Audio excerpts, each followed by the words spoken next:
Hello and welcome guys. तो पिछली video में हमने बात किया था डाटा टाइप एंड वेरिएबल के बारे में। तो चलिए आइए कुछ एग्जांपल्स देख लेते हैं डाटा टाइप और वेरिएबल के। और पिछली बार हमने तो एक ही दो एग्जांपल देखे थे।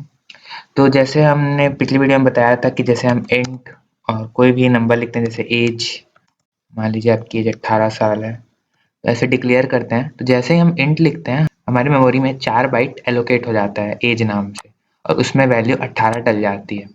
इसी तरीके से और भी हम डाटा टाइप देखते हैं, जैसे कैर है, let's say C is equal to, हम इसे सिंगल कोट में लिखते हैं। कैरेक्टर जब भी लिखना हो हमको सिंगल कोट में लिखना होता है, और यहाँ पे हम कोई भी कैरेक्टर ए या बी या सी या डी कुछ भी डाल सकते हैं, ठीक है। वैसे ही और देख लेते हैं, बाइट होता है, बाइट भी इंट की तरह ही है। फ्लोट देख लेते हैं, float F, float percent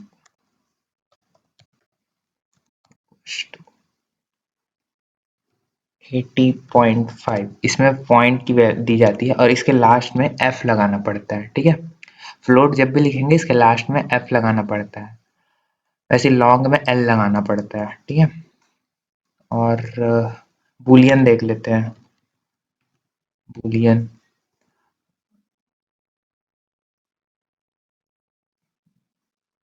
pass, पास हुए कि नहीं आप, तो इसमें हम ट्रू या फॉल्स वैल्यू डाल सकते हैं, ठीक है। ट्रू डालेंगे या फॉल्स डाल सकते हैं। इसको सबको आप प्रिंट कराना तो जानते ही हैं। इसको लिखना है S system dot out dot print, और इसमें हम लिख सकते हैं एज, और रन करेंगे तो यहाँ पे देखिए ये प्रिंट हो गया 18। यहाँ पे हम कुछ भी प्रिंट करा सकते हैं, और जैसे कि पास हुआ कि नहीं, अगर पास हुआ है तो ये ट्रू आएगा, अगर नहीं हुए हैं तो फॉल्स आएगा, ट्रू।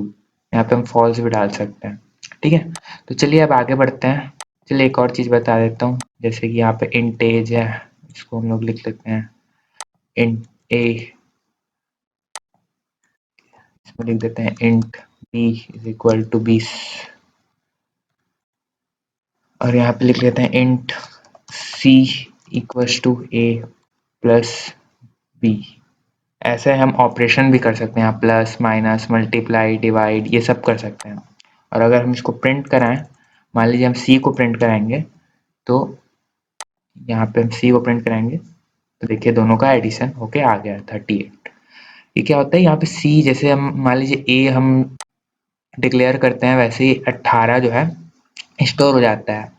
जैसे बी जब हम डिक्लेयर करते हैं तो ये 20 स्टोर हो जाता है। उसके बाद जब हम सी स्टोर करते हैं तो सी के लिए 4 बाइट का मेमोरी एलोकेट होता है, और उसके बाद ए प्लस बी इन दोनों की वैल्यू को ऐड करके उसमें स्टोर कर दिया जाता है, ठीक है। चलिए आगे देखते हैं, अब आगे बढ़ते हैं वेरिएबल और डाटा टाइप से। अब देखते हैं टाइप कास्टिंग। टाइप कास्टिंग क्या होता है, conversion of data type is called type casting. मतलब जैसे डाटा टाइप होता है ना, इंट बाइट, इन सबको एक से दूसरे टाइप में कन्वर्ट करना ही टाइप कास्टिंग होता है। ये दो टाइप के होते हैं, automatic type casting and manual type casting, ठीक है। ऑटोमेटिक टाइप कास्टिंग, ये ऑटोमेटिक होता है, इसमें हमको कुछ करना नहीं पड़ता। जैसे हम बाइट में कुछ है उसको शॉर्ट में हम स्टोर कर सकते हैं, शॉर्ट को कैर में, कैरेक्टर को इंट में स्टोर कर सकते हैं, लॉन्ग को फ्लोट में। ऐसे बाइट को हम डबल में भी स्टोर कर सकते हैं, लेकिन डबल को बाइट में या डबल को फ्लोट में, डबल को इंट में स्टोर नहीं किया जा सकता, ठीक है। तो इसे कहते हैं ऑटोमेटिक टाइप कास्टिंग, ये अपने आप हो जाता है। जैसे देखते हैं हम इसी को देखते हैं, जैसे इंट है, इंट ए है, अब इसको हमको डबल में स्टोर करना है, तो हम करेंगे double b is equal to a. यहाँ पे हमने बी में बी नाम का एक वेरिएबल बनाया, उसको ए नाम दे दिया। यहाँ पे हम जैसे कि अब बी प्रिंट कराएंगे, अगर तो देखिए 18.0, क्योंकि जो बुलियन होता है वो पॉइंट में वैल्यू रिटर्न करता है, तो हमको इसने डायरेक्ट 18.0 दे दिया। अब देखते हैं मैनुअल टाइप कास्टिंग। इसका एग्जांपल छोटा सा दिया हुआ है मैंने। इसमें क्या करते हैं हम, जैसे मान लीजिए हमको टाइप कास्टिंग की जरूरत क्यों पड़ी, मान लीजिए हमारे पास इंटीजर, हमने वैल्यू डिक्लेयर किया और हमको वैल्यू देना है 100 तक, ठीक है। तो 100 तक की वैल्यू तो बाइट में भी स्टोर की जा सकती है। बाइट में 2 into the power 8, मतलब 128 तक स्टोर की जा सकती है, ठीक है।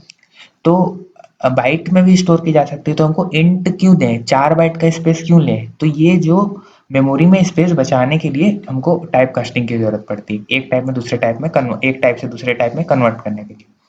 तो मैनुअल टाइप कास्टिंग देख लेते हैं। जैसे मान लेते हैं हमारे पास ये डबल में कोई वैल्यू है, इसको हम लोग डबल कर लेते हैं।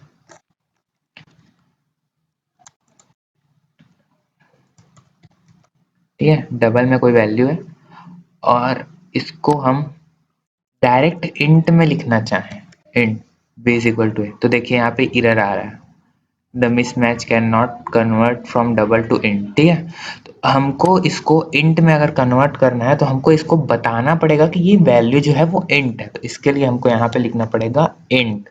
हमको ये बताना पड़ेगा कि ये डबल नहीं है, इसको हमको इंट देना है।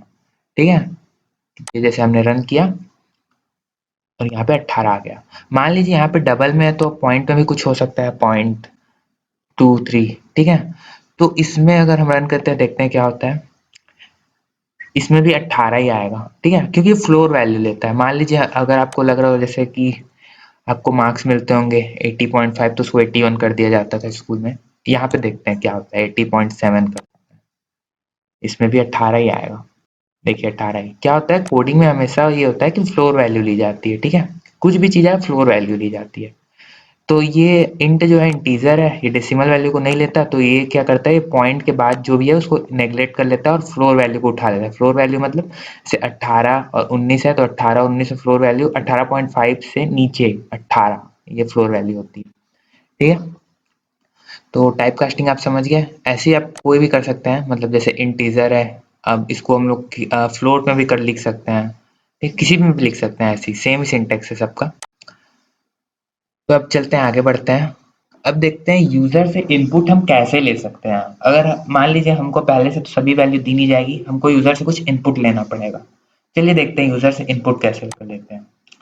तो ये मैं हटा लेता हूँ सब चीज। ठीक है, हमको क्या करना है, देखिए हमारे जावा जेडीके फाइल में पहले से कई कई सारे फंक्शंस बने हुए हैं। तो हमको क्या करना है, हमको कराना है इम्पोर्ट। इम्पोर्ट एक कीवर्ड है, जैसे कि इसमें कई सारे पब्लिक, पैकेज, क्लास, ये सब कीवर्ड्स हैं। तो इम्पोर्ट एक कीवर्ड है जो दूसरे फाइल को यहाँ लाने में यूज किया जाता है, दूसरे फाइल को यहाँ लाने के लिए यूज किया जाता है। अब हमको क्या करना है, Java dot यूटिल dot scanner, scanner class को इंपोर्ट करा लेना है। ये अभी के लिए आप रख लीजिए, इसको मैं आगे बताऊंगा जब हम क्लासेस, ऑब्जेक्ट्स ये सब पढ़ेंगे, तब बताऊंगा कि क्या होता है। इन सभी कीवर्ड्स का कोई ना कोई यूज है, तो आप बिल्कुल टेंशन ना लीजिए, हम आगे पढ़ेंगे। अभी आप बस इसको रट लीजिए कि ऐसा होता है। और हमको एक क्लास बनानी पड़ती है, सॉरी ऑब्जेक्ट बनाना पड़ता है इस क्लास का, scanner S C is equal to,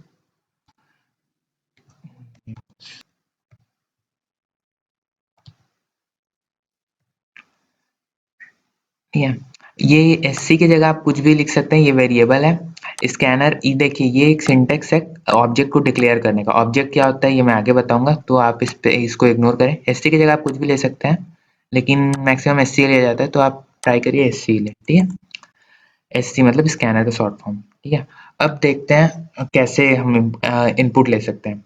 मान लीजिए आपको कोई इंटीजर वैल्यू लेनी है, मान लीजिए आप इंट, और किसी से आप उसका परसेंट पूछ रहे हैं, तो परसेंट, ठीक है, equals to S C dot, S C dot next, और इंट, आई आई कैपिटल रहेगा इंट का, और उसके बाद ब्रैकेट, बस।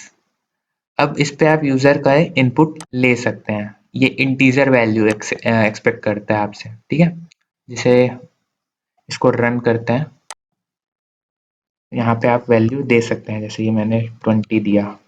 अभी फिलहाल कुछ नहीं होगा क्योंकि हमने कुछ कराया नहीं है। मान लेते हैं हम इसी को प्रिंट कराते हैं। ठीक है, परसेंट प्रिंट कराते हैं। तो अब हम इसको रन कराते हैं, और जैसे मैंने इसमें डालता हूँ 60, तो ये हो जाएगा, 60 प्रिंट हो गया। आपको पता नहीं चल रहा होगा ये 60 प्रिंट हुआ, लेकिन हुआ है। जैसे मैं इस पे लिख देता हूँ, अभी आपको पता चल जाएगा कि ये कैसे प्रिंट हुआ। इस पे लिख देता हूँ, परसेंट इज ये हम इस दो वैल्यू को जोड़ने के लिए बीच में प्लस साइन देते हैं, ये स्ट्रिंग वैल्यू है। अब 2-3 वैल्यू को एक साथ प्रिंट करा सकते हैं, ठीक है? ये मैं अभी आपको थोड़ी देर में बता दूंगा ये कैसे करते हैं। इसमें मैंने जैसे ये 70 डाला, परसेंटेज 70 प्रिंट हो गया। अब देखते हैं, जैसे इंटीजर की जगह आपको फ्लोट लेना है तो आप इंट की जगह फ्लोट कर देंगे, ठीक है? बाइट लेना है तो बाइट कर देंगे, ठीक है? बुलियन लेना है, बुलियन वैसे नहीं लेते, ट्रू या फॉल्स।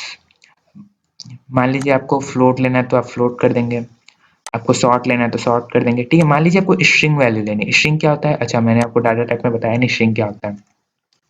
देखिए, स्ट्रिंग जो होता है वो एक नॉन प्रिमिटिव डेटा टाइप होता है, ठीक है? प्रिमिटिव डेटा टाइप मैंने आपको बता चुका हूँ, नॉन प्रिमिटिव डेटा टाइप होता है स्ट्रिंग। स्ट्रिंग जो है वो प्रिमिटिव डेटा टाइप से मिलके बना होता है, कैरेक्टर वगैरह से। अब एरे होता है, स्ट्रिंग होता है। स्ट्रिंग मतलब कोई भी, जैसे कि सेंटेंस इंग्लिश का, उसको हम लोग बोलते हैं स्ट्रिंग। तो मान लीजिए हमको स्ट्रिंग इनपुट लेना है तो हम क्या करेंगे, लिखेंगे, हम लिखेंगे स्ट्रिंग नेम इक्वल्स टू,